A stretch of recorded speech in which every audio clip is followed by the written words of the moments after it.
تمام دیکھنے اور سننے والوں کو السلام علیکم۔ آپ دیکھ رہے ہیں میرا یوٹیوب چینل اور میں ہوں عارف راہی۔ بالآخر ایران نے اسرائیل کو منہ توڑ جواب دے ڈالا۔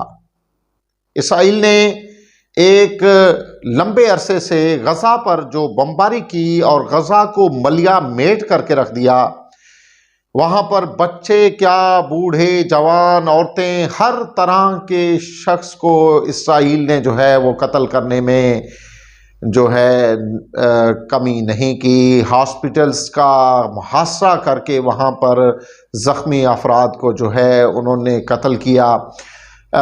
اسرائیل کی جانب سے جو مظالم جو ہیں وہ مظلوم فلسطینیوں پر ڈھائے گئے، یہ تاریخ کا ایک ایسا واقعہ ہے کہ جس پر ہر مسلمان کی آنکھ اشک بار ہے، ہر دل جو ہے وہ خون کے آنسو روتا ہے۔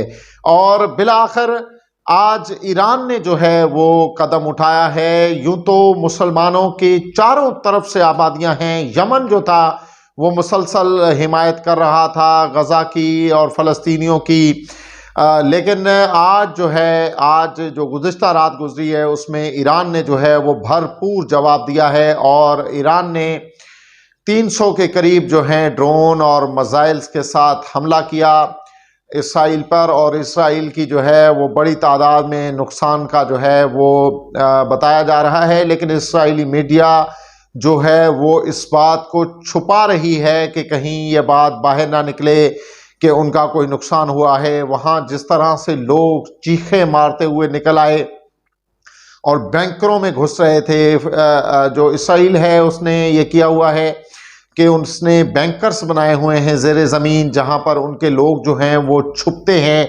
اور جان بچانے کی کوشش کرتے ہیں جب بھی کوئی میزائل حملے ہوتے ہیں، کیونکہ یہ جو ایک ناجائز ریاست ہے، قائد اعظم محمد علی جناح کے بقول یہ ایک ناجائز بچہ ہے، اور اس کو ہم کسی صورت میں بھی جو ہے وہ قبول نہیں کریں گے۔ قائد اعظم محمد علی جناح کا اس پر ایک سخت اور ٹھوس جو تھا وہ پیغام تھا پوری دنیا کو کہ اس کو ہم کسی صورت بھی جو ہے وہ تسلیم نہیں کریں گے۔ گزشتہ 2-3 سالوں میں جب پاکستان میں عمران خان صاحب کی حکومت تھی تو اس پر بہت بڑا پریشر ڈالا گیا ہمارے مسلم ممالک کی جانب سے۔ جب یو اے ای نے اور سعودی عرب نے اسرائیل کو تسلیم کیا تو ان کا ایک بڑا دباؤ تھا کہ کسی طرح سے پاکستان جو ہے وہ بھی اسرائیل کو تسلیم کر لے۔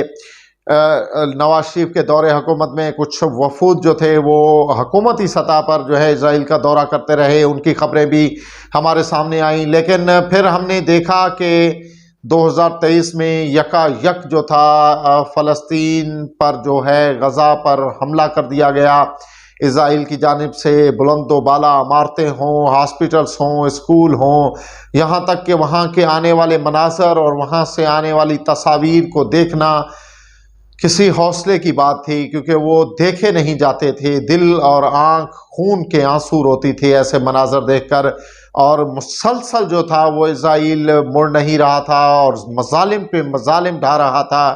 نہ تو یو این او کچھ کر رہا تھا اور نہ ہی اس کا پالنے والا جو امریکہ ہے اس کو کوئی تکلیف تھی، لیکن جیسے ہی ایران نے حملہ کیا ہے تو سب سے پہلی تو تکلیف ہوئی ہے وہ اسرائیل کے باپ امریکہ کو ہوئی ہے، اور اس نے جو ہے شور مچانا شروع کیا ہے، اور یہ باز گشت بھی آ رہی ہے کہ یو این او کا اجلاس بلایا جائے گا۔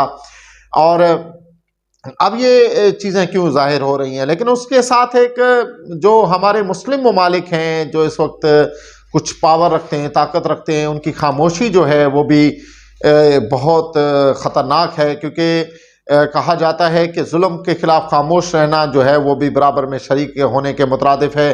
پاکستان کی جانب سے بھی کوئی اتنا سخت رد عمل اس وقت سے آج تک نہیں آیا، صرف یہی چند بیانات آئے ہیں، مذمتی بیان۔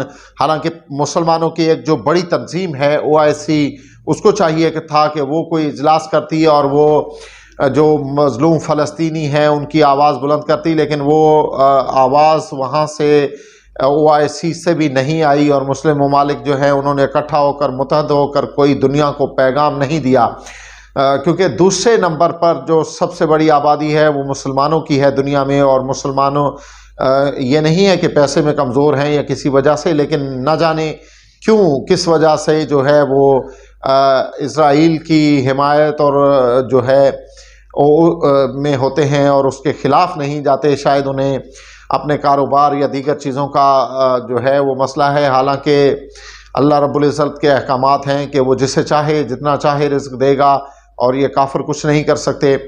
اور یہود و نصارہ کسی بھی طرح سے مسلمانوں کے دوست نہیں ہو سکتے. لیکن آج کل ہمارے کچھ طاقتور ممالک جو ہیں وہ بڑی خوش اسلوبی کے ساتھ ان کے ساتھ دوستیاں کرنے میں لگے ہوئے ہیں.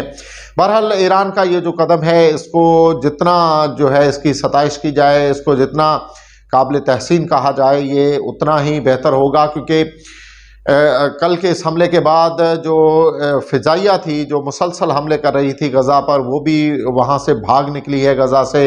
اسرائیل کی فضائیہ جو ہے, اور اسرائیل کو بڑا بھاری نقصان جو ہے وہ اٹھانا پڑا ہے.